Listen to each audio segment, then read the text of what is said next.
Once I got up there, the guys explained that this BMU has its own anemometer. The way it works is if the wind hits 25 miles per hour, the entire system shuts down.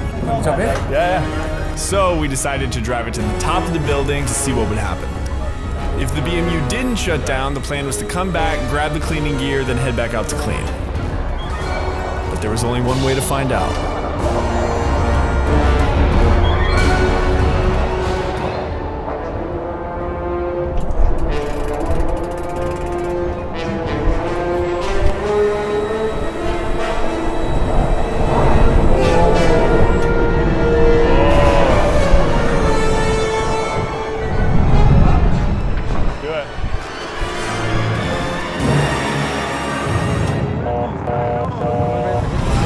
All of a sudden, this red light turned on, which meant the wind had hit 25 miles per hour, which also meant that the BMU had officially shut down.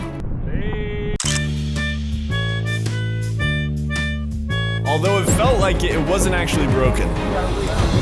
Spade explained that it was just a gust of wind and that the BMU would fire back up once the light turned green. Once it did, we moved to the other side of the building to get away from the wind.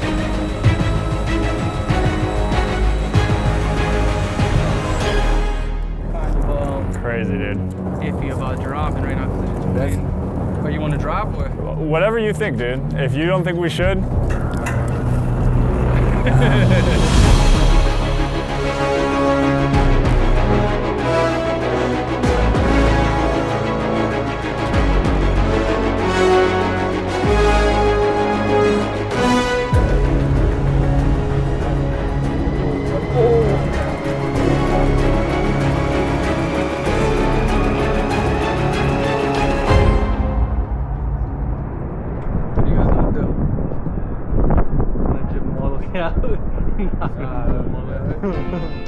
When Spade stuck his hand out, he said he could feel the wind from Central Park curling around to our side of the building. Because the top of the building is tapered, to actually reach the windows below, we would have had to extend 10 feet out into the wind, which would have definitely shut down the BMU.